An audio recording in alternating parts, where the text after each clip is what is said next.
Hi, in the previous chapter, we learned about technologies the software engineers need to master before developing applications. Now we can start thinking about the particular problem that we wish to solve. So let us try to understand what domain analysis is and understanding the customer's problems and setting the project scope and what exactly is a requirement in this chapter. Here's an overview of today's chapter. So, what is domain analysis? Domain literally means background. So, domain analysis is the process by which a software engineer learns the background information. So, why do we need to learn the background information? Domain analysis is used to learn sufficient information so as to be able to understand the problem and make good decisions. So, we need domain analysis to understand the problem better and to make good decisions during the requirement analysis and other stages of the project. So, domain can mean any general field of business or technology in which the customers are expected to use the software that the software developer develops.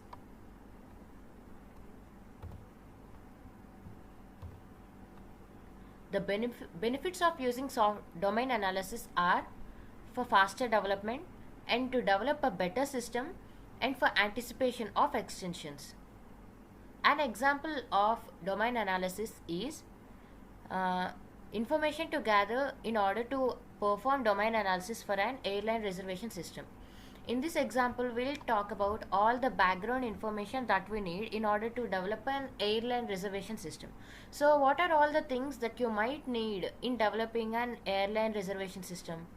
So, you might want to know how the airline flights are scheduled or how the fares are set, business class, first class, etc., and the fee structures, and how ticketing and booking works in a customer's airline, or how airline reservation business people do their jobs, like how a pilot works, or how the ground staff works, or how a flight attendant works, so on, and what existing reservation systems are capable of doing and how they work.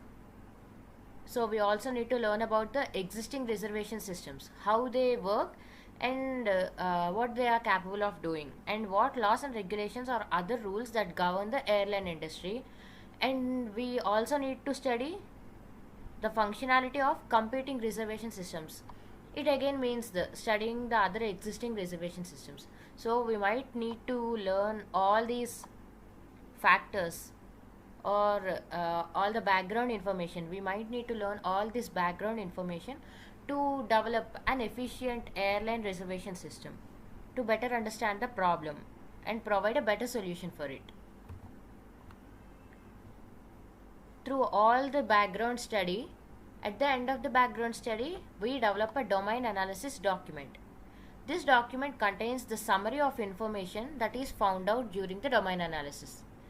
And all the sections that a domain analysis document constitutes are introduction, glossary, general knowledge about the domain, customers and the users. That is the information about the end users, the environment in which the system is expected to work, the tasks and procedures that are currently performed in the existing environment, and all the available existing software, competing software in the market, and the similarities among all these existing softwares. So, what is the starting point for software projects? When a development team starts working on a software project, their starting point may vary. We can distinguish different types of projects based on whether or not the software already exists or whether or not the requirements already exist. The four categories of starting point for software projects are as above in the figure A, B, C, D. Let's talk about these four categories in detail. Here we can see four categories. Requirements must be determined. Clients have already produced the requirements and the project is a newly developed one or it is an evaluation of existing system. Let us consider the projects of type A and B.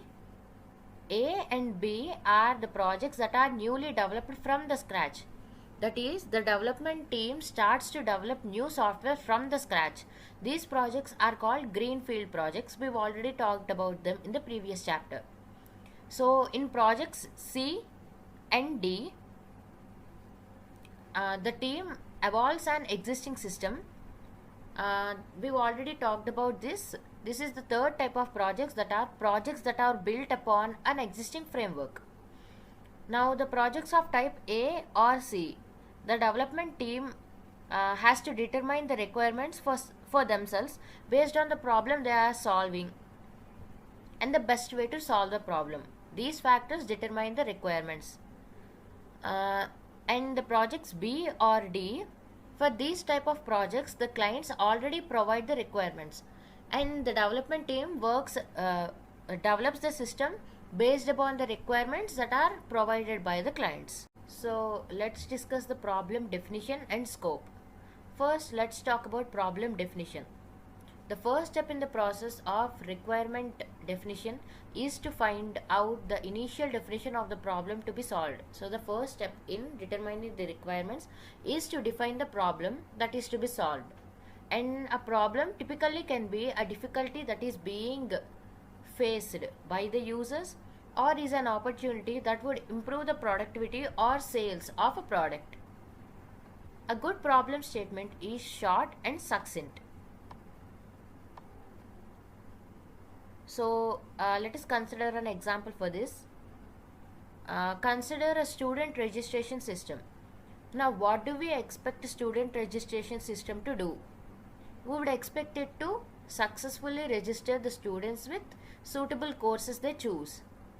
Let's read the problem statement. The system will allow students to register for courses and change their registration as rapidly as possible. It will help students achieve their personal goals of obtaining their degree in the shortest reasonable time while taking courses that they find most interesting and fulfilling. So here the student registration system is expected to register students for the courses that they are interested in, and at times we might want it to change the registration. And it also helps the students achieve their personal goals of obtaining the degree by taking up courses that are most interesting and fulfilling. Now let's talk about problem scope. The precise definition of problem statement gives rise to scope of problem. Let's talk about this in detail. It is important to narrow down the scope by defining a more precise problem. The shorter or precise the problem is, the narrower the scope gets. One way to deal with narrow scope, one way to find out the narrow down the scope is listing all the subproblems that the system may be attacked with. So by listing all the subproblems that may attack the system, considering only those problems that might attack the system will help in narrowing down the scope problem. That is, we are reducing the problem further and further by finding out the things that might affect the system. So an inappropriate choice of problem statement can result in a scope that is too narrow or completely wrong. Now we don't want a problem definition that deals with the wrong problem or defines the problem in a wrong way. This happens when we restrict the problem too much, that is, we narrow down the problem too much. To know if the problem is narrowed down too much, think about what will be the user's ultimate high-level goal when using the system. So consider an example here, university registration system. Again, the student goal is successfully completing the registration process.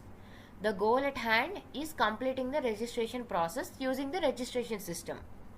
But the student's higher level goal is obtaining the degree in the shortest reasonable time while taking the courses that they find most interesting and fulfilling.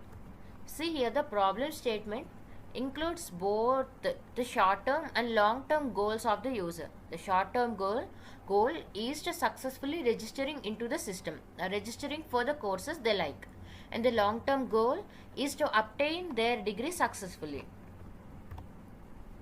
Here, by finding out the ultimate high-level goals of the end user, we might find out if the problem definition is narrowed down too much or not. So high level goals unravel new dimensions of the problem and helps in adding features to the system that are not quite often obvious. So the features that are not quite obvious when encountered with the initial prototype of the system can be found out by determining the high level goals of the end user. Requirement gathering and analysis technique can help in finding the problem and problem scope, system scope. So requirement gathering and analysis are ultimately used for defining the problem and finding out its scope. The problem definition and scope must be performed in the rudimentary stages of developing the software so as to prevent working on unnecessary or wrong requirements.